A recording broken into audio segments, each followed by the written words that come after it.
कुआं खोदने से पानी निकल आता है, तो वो पानी पहले से था। हमने बस हमारे और पानी के बीच की मिट्टी को हटा दी है। वैसे ही परमात्मा हमें प्राप्त है। बस हमें संसार रूपक रूपक मिट्टी को हटा देना है, ताकि हमारी दृष्टि परमात्मा की ओर जाए। बिना कारण कृपा करने वाले परमात्मा ने हमें मनुष्य जन्म दिया। बाकी हमारे हाथ में नहीं है कि हम अपना मनुष्य जन्म ले। संसार से कुछ नहीं मिलेगा, और जो मिलेगा वह रहेगा नहीं। हमारा केवल एक ही केवल उद्देश्य एक। होना चाहिए कि हम इस जन्म में परमात्मा की प्राप्ति करनी है। परमात्मा की प्राप्ति तो पहले से ही है, बस इस बात का अनुभव करना है। परमात्मा की प्राप्ति के समान कोई सुगम कार्य नहीं है। संसार की इच्छाओं के पीछे परमात्मा है। जैसे ही सारी इच्छाओं को हटा दे, हम परमात्मा तत्काल परमात्मा की प्राप्ति हो जाती है। जैसे एक बालक अपनी माँ की गोद में बैठकर खिलौनों के लिए रोता है, वैसे ही हम परमात्मा की गोद में नित्य निरंतर निवास करते हैं और संसार के वस्तु के लिए रोते हैं। नारे नारे नारे नारे। नारायण नारायण नारायण। हाँ सविता जी आप बताइए। प्रणाम डॉक्टर साहब। प्रणाम। एक है सांसारिक उन्नति और एक है भगवान की प्राप्ति।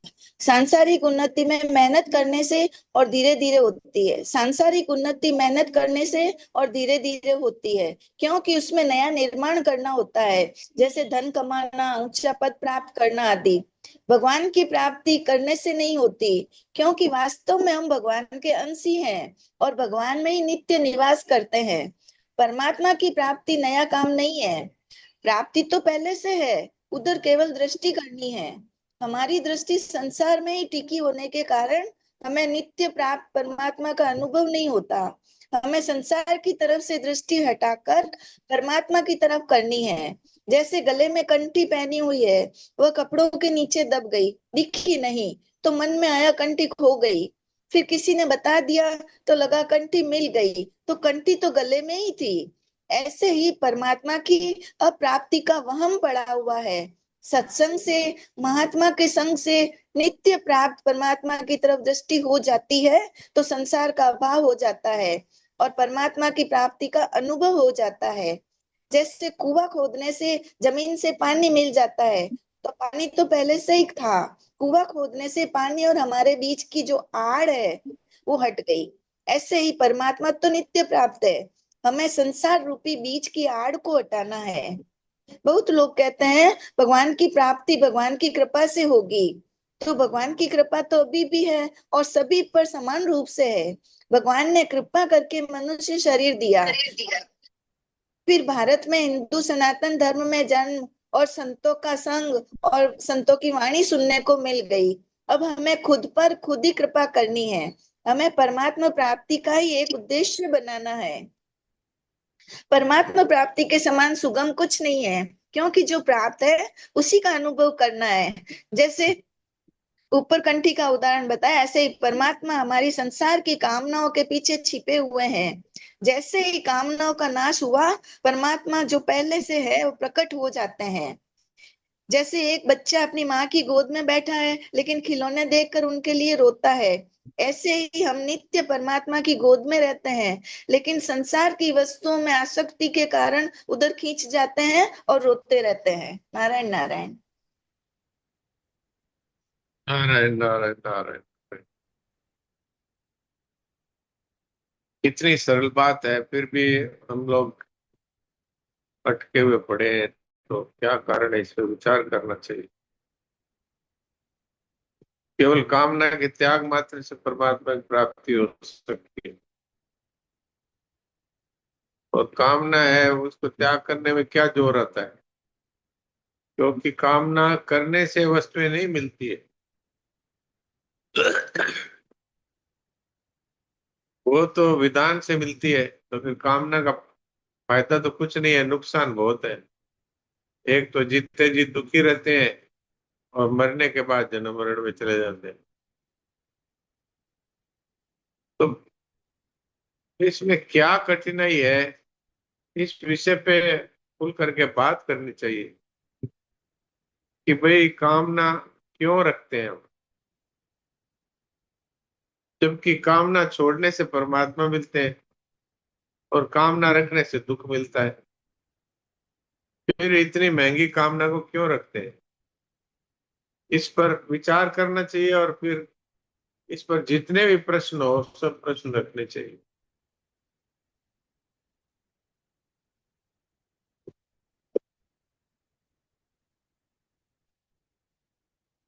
परमात्मा की प्राप्ति चाहने वाले के तो प्रश्न उठेंगे, और जिनको संसार ही चाहिए उनके लिए भी ये प्रश्न उठना चाहिए कि भाई चाहने से हमको मिल ही नहीं रहा कुछ, तो इसका क्या कारण है?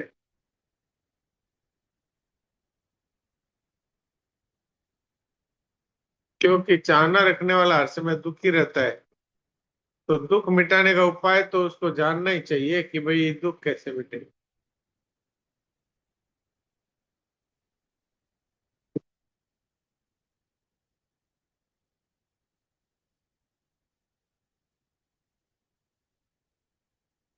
संतोष भाई क्या कुछ पूछ रहे हैं?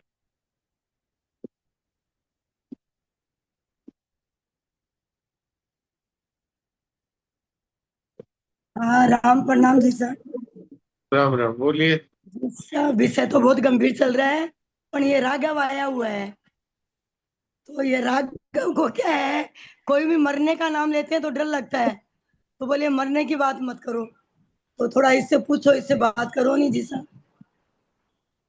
हाँ, बात करो। ज्योति का खोलो आप। हाँ, खुला हुआ है ज्योति का, अभी खोलता हूँ।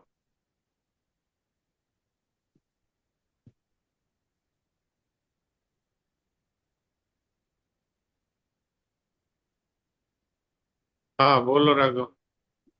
राम प्रणाम जी सर। राम राम। महाराज जी, मैं कभी भी मतलब रात को या फिर शाम को मतलब शाम होने के बाद मैं कभी भी भूत ये सब की मतलब मरने की बात से सुनता हूँ ना, तो मुझे अंदर से कुछ घबराहट होती है। मैं रात को सो नहीं पाती। क्या बात सुनते हैं? मैं कभी भी जैसे कभी आपने जैसे नानी ने निकाला कि ऐसे मर जाए तो मतलब कुछ भी कहानी आई उसके अंदर मरने का शब्द है, कोई मर गया ऐसा, तो मुझे अंदर से बहुत घबराहट होती है रात को और मैं सो नहीं पाता हूँ। अच्छा, तो ऐसा मरने का नाम लेने से कोई मर जाता है क्या? फिर घबराहट किस बात की है?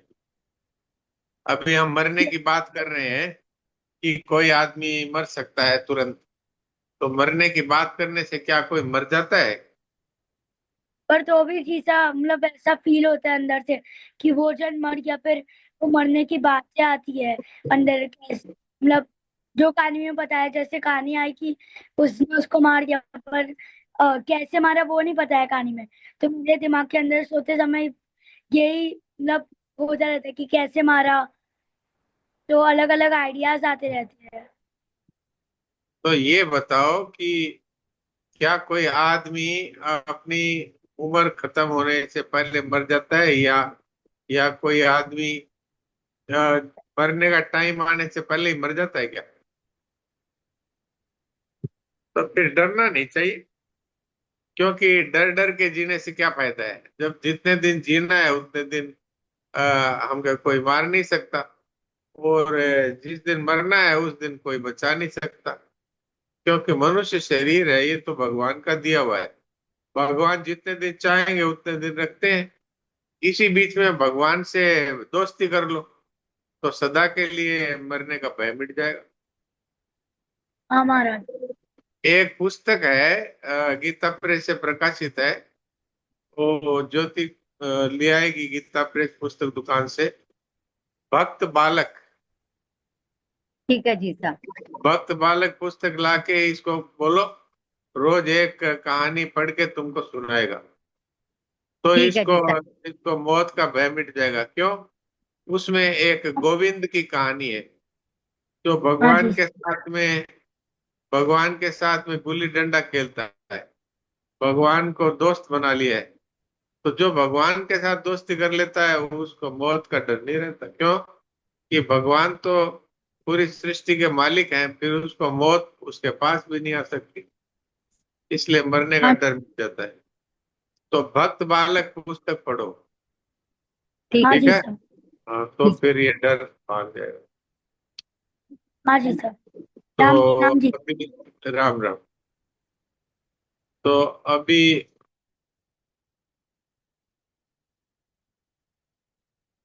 अ, अभी गीता जी का अभ्यास करते हैं, और फिर आज मंगलवार है तो नंदिनी पढ़ेगी मेरा चरित्र। और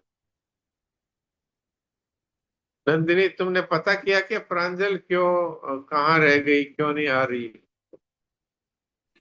राम जी राम महाराज जी, प्रणाम। राम जी। महाराज जी, उसकी 12th क्लास है और वो शायद नीट की तैयारी भी कर रही है, तो उसकी शायद क्लास होती है इस समय पर। ओ अच्छा अच्छा, इसलिए नहीं आ रही। जी महाराज। तो स्वास्थ्य तो ठीक है ना? जी जी महाराज जी, सही। हाँ, फिर तो ठीक है, कोई बात नहीं। जब उसको फुर्सत मिलेगी तो आएगी, क्योंकि वो गीता सार, तो क्या सत्संग सार लिखती थी, और बहुत अच्छा ढंग से लिखती थी, तो मुझे याद आती रहती है। वैसे तो राधिका भी लिखती है, और अ, सविता अरोड़ा जी भी लिखती है, ये भी अच्छा लिखती है। पर वो नहीं आ रही है, तो मैं कहा पूछ ले क्या हुआ उसको। तो आज गीता जी के 10वें अध्याय का शायद 34वां श्लोक होगा,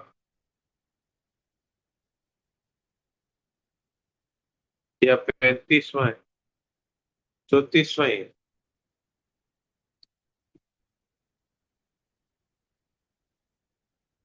अध्याय 10 श्लोक 34।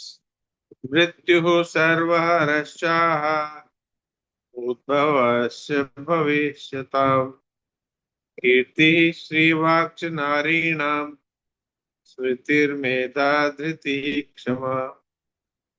मृत्युः सर्वहरश्चाः उद्भवश्च भविष्यताम् कीर्तिः श्रीवाक्च नारीणाम् स्मृतिर्मेधा धृतिः क्षमा। भगवान कहते हैं, सबका हरण करने वाली मृत्यु और भविष्य में उत्पन्न होने वाला मैं हूँ, तथा स्त्री जाति में कीर्ति श्री वाक स्मृति मेधा धृति और क्षमा मैं हूँ।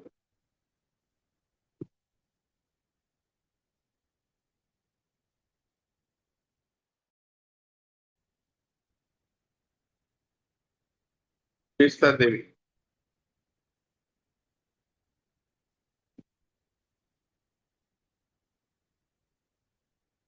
नारायण नारायण जी महाराज जी।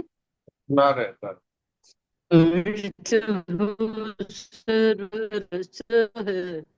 मुद्भवश्च भविष्यताम् कीर्तिः श्रीर्वाक्च नारीणां स्मृतिर्मेधा धृतिः क्षमा। रामानुज जी। नारायण नारायण नारायण नारायण। नारायण। राघव के लिए एक बात याद आई मुझे हाँ बोलिए। कि वो अमंग अस देखता है क्या सीरियल? अच्छा यूं। हाँ, तो मैं उसको हाँ, अनम्यूट करता हूँ, वो जो होगा क्योंकि बताए। क्योंकि क्योंकि पोस्ट जो है ना, पोस्ट हाँ। उसको दिन में कोई भी कमरे में जाने में डर लगता है, अच्छा। और जब भी उससे बात करो तो बोलता है मारो काटो ये करो वो, जबकि वो 8 साल का ही है मुश्किल से। हाँ। तो उसका अमंगस जो है वो बिल्कुल बंद करवा दिया हमने। अच्छा, कोई सीरियल है ये? हाँ, ये सीरियल है इनका। नहीं, नहीं देखता होगा ये, वो मना कर रहा है, लेकिन बता रहा हूँ सीरियलों का भी असर पड़ता है बच्चों पे। एकदम हाँ। सही बात है। लेकिन है ना, इसका ये ना देखता नहीं है। इसको है ना शुरू से ही, जैसे मम्मी कभी बोलती है ना कि भाई शरीरों का भरोसा नहीं है, नानी जा सकती है मम्मी पापा का, तो इसको है ना वो तुरंत दुख उठ जाता है कि मरने की बात मेरे सामने किया ही मत करो। तो जैसे रात को सोते वक्त भी आप जैसे कहानियां सुनाते हैं ना, जिसमें मरने का वर्ड नहीं आता है वो तो मुझसे सुन लेता है, और जिसमें मरने का वर्ड आता है ना तो बोलता है ऐसी कहानी मम्मी मत सुनाया करो। तो मतलब इसको मरने से बहुत डर लगता है। कोई के लिए जैसे अपने आजू बाजू में भी कोई ऑफ हो जाते हैं ना, तो अपन बोलते हैं ना, तो इसको बहुत तकलीफ होती है कि ये कैसे चला गया, तो उस वजह से। राइट राइट, हो सकता हाँ, है तो ये लेकिन तो खिलौना है। ये जो मनुष्य शरीर है ना, एक खिलौना है। इसमें चाबी भरी हुई है, तो जितनी चाबी भरी है उतना ही ये खिलौना चलेगा। आप भी जो खिलौने लाते हो बाजार से, उसमें वो सेल लगा देते हैं। वो सेल खत्म हो जाए तो खिलौना चलना बंद हो जाता है ना।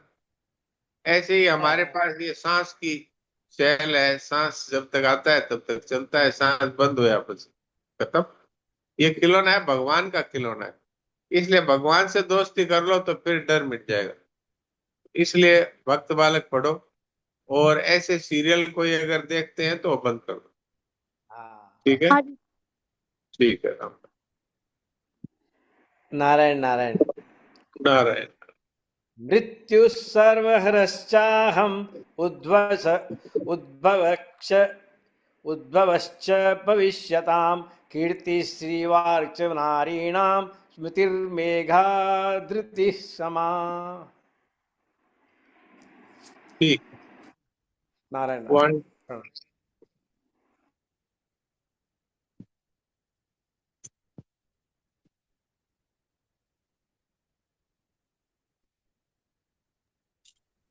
बोलो। नारायण नारायण प्रणाम। प्रणाम। मृत्यु सर्वहरश्चाहम् उद्भवश्च भविष्यताम् कीर्ति श्रीवाक्च नारीणां स्मृतिर्मेधा धृति क्षमा। ठीक है वाणी। नारायण नारायण नारायण जी प्रणाम। नारायण नारायण। मृत्यु सर्वहरश्चाहम्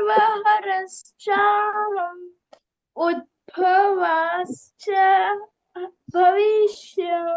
भविष्यताम् कीर्ति वाक्च नारीणां स्मृति मेधा घृति सीमा। तो तुम अपनी माँ के पास में बैठ के दिन में अभ्यास किया करो श्लोक का। तुम्हारी माँ अच्छा बोलती है, तुम अभ्यास किया करो तो तुम भी बोलना सीख जाओगी। अब तुम खाली शाम को अब मेरे सामने ही बोलती हो, तब ये हाल होती है कि क्षमा भी ठीक से नहीं बोल पाती, क्षमा बोल रही हो। और कीर्ति श्री वाक्च ऐसे धीरे धीरे बोलती हो। दिन में अभ्यास किया करो अपनी माँ के साथ। ठीक है। हाँ जी महाराज। नारायण नारायण। राधिका।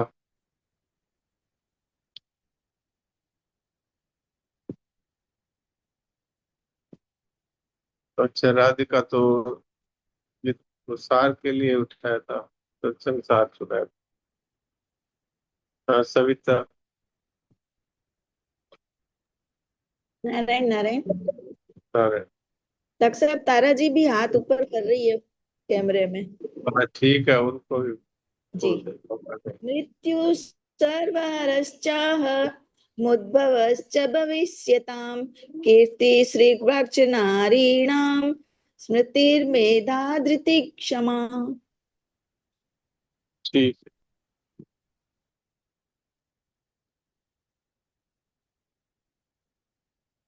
सुनील दास जी बोली। राम राम महाराज जी। राम राम। मृत्यु सर्वहरश्चाह मुद्भवश्च भविष्यताम् कृति श्रीवार्क च नारीणाम् स्मृतिर्मेधा धृति क्षमा। ठीक है। प्रणाम महाराज। प्रणाम। ब्रजवासी जी। राधे राधे नारायण। राधे राधे। मृत्युः सर्वहरश्चाह मुद्भवश्च भविष्यताम् कीर्तिः श्रीर्वाक्च नारीणां स्मृतिर्मेधा धृतिः क्षमा। नारायण। बहुत अच्छा। ज्योति। राम प्रणाम जी सा। राम राम। मृत्यु सर्वहरश्चाह मुद्भवश्च भविष्यताम् कीर्तिश्रीर्वाक्च नारीणां स्मृतिर्मेधा धृतिः क्षमा। बहुत बढ़िया, बहुत अच्छा। राम प्रणाम जी सा। राम राम। कमला देवी। राम राम। राम राम।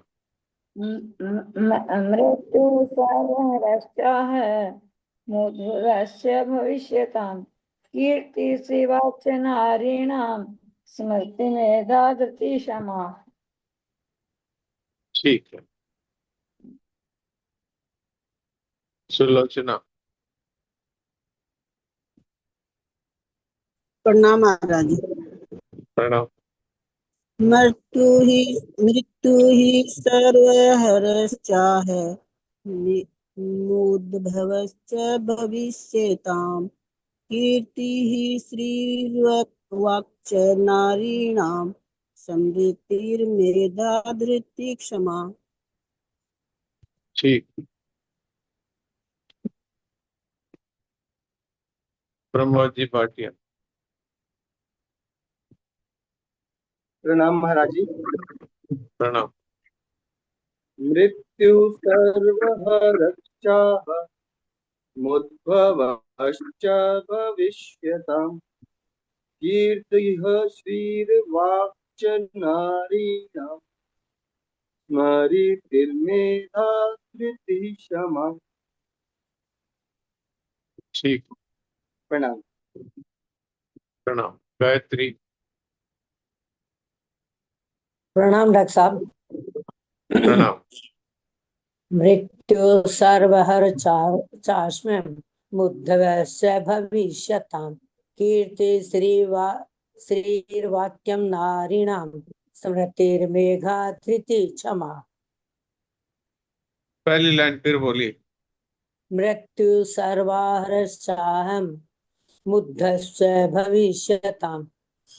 सर्वा कहाँ है? सर्वहर। सर्वहरश्चाह। मृत्यु सर्वहर चाहम मुद्भवश्च। चाहम कहाँ है? चाहम कहाँ है? मृत्यु सर्वहरश्चाह है। अच्छा, मृत्यु सर्वहर चाह उद्भवश्च भविष्यताम्। ठीक है। हाँ, तारा देवी आपको भी देंगे, मौका देंगे। मालती देवी।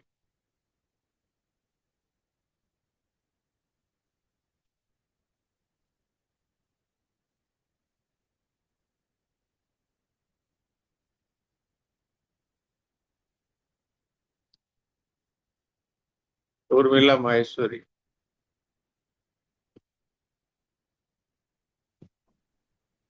मृत्यु सर्वहरश्चाह मुद्भवश्च भविष्यताम् कीर्तिश्रीर्वाक्च नारीणां स्मृतिर्मेधा धृतिः क्षमा। बहुत अच्छा, बहुत बढ़िया।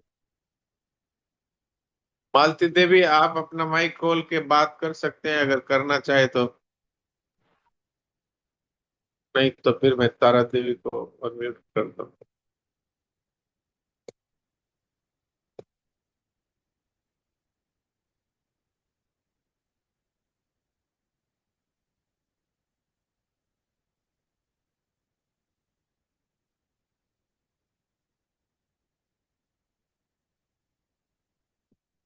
हाँ, तारा देवी बोलिए। हाँ, नारायण नारायण महाराज जी। नारायण नारायण। मृत्यु सर्वहरश्चाह मुद्भवश्च च भविष्यताम् कीर्तिश्रीर्वाक् च नारीणां स्मृतिर्मेधा धृति समः समा ये वाक्य तक आप रुक गए ना, नारी नाम पे रुकना है। कीर्ति नारीणां हाँ श्रीवाक्च नारी नाम। नाम हाँ स्मृति मेघा धृति समा। दोबारा वापस बोलो बोलिए। महाराज पूरा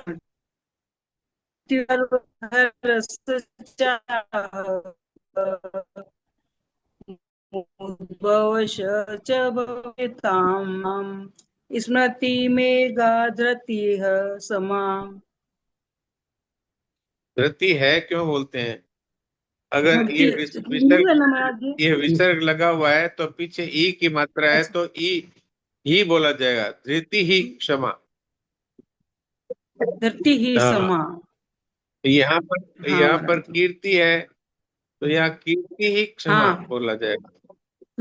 हाँ वो धरती ही मृत्यु समा। है तो यू ही बोला जाएगा, हाँ मृत्यु। मृत्यु अच्छा ये जो मात्रा होती ठीक है है। वैसा ही है कि हाँ कोई मात्रा लग जाती है। हाँ जैसे यहाँ ई की मात्रा है, हाँ कीर्ति ही, मृत्यु, हाँ धृति ही है नहीं बोला धरती ही जाता। समा। हाँ जो मात्रा हाँ है महाराज वही बोली जाती है। ठीक है। ठीक है, राम राम। वापस बोलो। वापस बोलने की जरूरत नहीं।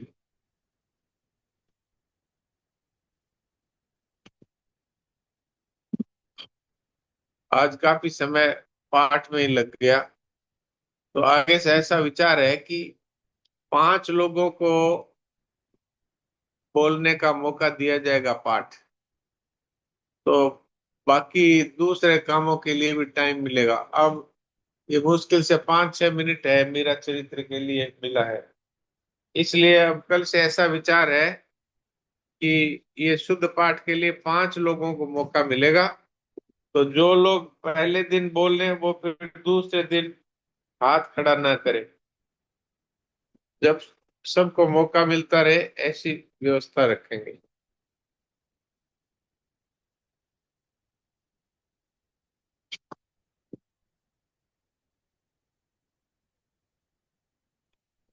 हाँ नंदिनी, पहले का थोड़ा सा सुना दो और फिर आगे कौन सा पेज से बोलना है वो बता दो। रामजी महाराज जी, पृष्ठ संख्या 39। अच्छा, और इससे इससे पहले का पहले थोड़ा जी पहले का हाँ जी, थोड़ा इससे बता दो। पहले के प्रसंग में हमने पढ़ा था कि मीराबाई दूधा जी के साथ एवं समस्त राज परिवार के साथ श्री डाकोर नाथ जी के दर्शन करने जाती हैं, और शाम को विश्राम के समय जब तंबू लगता है तो मीराबाई अचानक से गायब हो जाती है। तो दूधा जी और सब उनको ढूंढने जाते हैं। उसी समय जब दूधा जी मीरा जी से मिल लेते हैं तो उनकी भेंट निवृत्ति नाथ जी से होती है। निवृत्ति नाथ जी एक योगी हैं, और निवृत्ति नाथ जी मीराबाई को डाकोर नाथ जी के इतिहास और कथा प्रसंग के बारे में बताते हैं। मैं इससे आगे पढ़ा। हाँ, आगे 39 पर कौन सा पैरा है? महाराज जी, तीसरा पैरा, श्रद्धा और विश्वास भक्ति के माता पिता है। हाँ ठीक है, पढ़िए।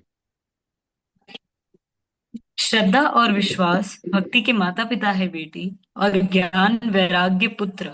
बिना विश्वास के उनका जन्म ही न होगा।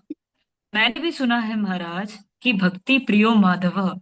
केवल यह सब सुन लेने मात्र से ही तो विश्वास नहीं हो जाता। विश्वास को ठोस धरातल चाहिए। यदि कहूं कि विश्वास होता नहीं बल्कि कराया जाता है महाराज, हमारे पास इन इंद्रियों को छोड़कर क्या है जिससे हम उसे छू सके? हमारे जोशी जी कहते हैं कि वह इंद्रियातीत है।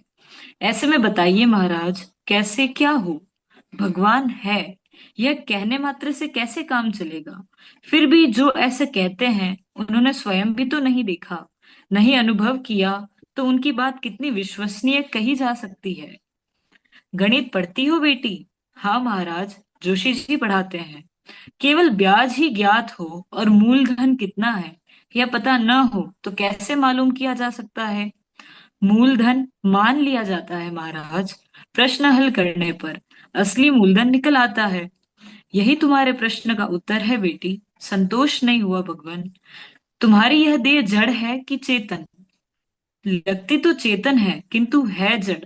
मैंने एक मरे हुए सांप को देखा था। जौ का त्यों होने पर भी वह न हिलता डुलता था, न जीभ चला रहा था। लगता था चेतना देने वाला तत्व इसमें से निकल गया है। वह जो चेतन तत्व है वही ईश्वर है। वह निर्गुण सगुण है। निर्गुण रूप से वह विश्व में व्याप्त है। सगुण रूप से वह भक्तों का आनंद वर्धन करता है एवं दुष्टों का संहार और सृष्टि में मर्यादा का रक्षण करता है। यही सगुण ईश्वर दर्शन देता है। निर्गुण रूप से अनुभव किया जा सकता है। चेतनता ही ईश्वर है। अभी कुछ समय पूर्व तुमने कहा कि देह के पात्र में ढलकर वह कैसा वैसा ही जान पड़ता है। लेकिन ये नाना देह कहाँ से आते हैं और कहाँ चले जाते हैं? ये पत्थर, मिट्टी, पवन, पानी, आकाश, सूर्य, चंद्र, गतुए और ये छोटे छोटे बीज, इनमें इतना बड़ा वृक्ष, इन उसमें भी तने, पत्र, फूल और फलों का रंग और बनावट भिन्न भिन्न। वह सब वह सब उस बीज में कैसे कहाँ समाया हुआ था? यह सब क्या है महाराज? मीरा ने आश्चर्य व्यक्त किया। सृष्टि के आदि, मध्य और अंत में केवल एक ही तत्व है, चेतन तत्व। कहीं भी कुछ भी जड़ नहीं है, इसलिए यहाँ कुछ भी नष्ट नहीं होता। होता है केवल परिवर्तन। निरंतर परिवर्तन ही इसका गुण धर्म है। सरकते रहने के कारण ही इसका नाम संसार है। संसरति इति संसारः, सर्वत्र वही है। जैसे नेत्र स्वयं को नहीं देख सकते बेटी, उसे स्वयं को देखने के लिए दर्पण चाहिए, वैसे ही उसे देखने के लिए भी मन रूपी दर्पण की शुद्धता चाहिए। इस विषय को जानने वालों का संग और भजन का बल चाहिए। ठीक है, अभी यहीं पर रोक देते हैं, 1-1.5 मिनट रहा है। तो कल से वो लोग जो शुद्ध पाठ करते हैं, मैं उनको मौका कम देने का विचार रखता हूँ, और जो अशुद्ध पाठ करते हैं उनको मौका देने का विचार रखता हूँ। तो इसलिए यदि वो हाथ खड़ा करें और मैं उनको मौका नहीं दूं तो मन में विचार ना करें, क्योंकि हमें तो जो अशुद्ध पाठ कर रहे हैं उनको सुधारना है। तो इसलिए मैं जिन 5 लोगों को छांटता हूँ, उनमें अगर शुद्ध पाठ करने वाले लोगों को मैं मौका नहीं देता हूँ तो कृपया मुझे क्षमा कर दें। अभी थोड़ी देर के लिए हम लोग क्रिया रहित और चिंतन रहित होकर मुख सत्संग करें।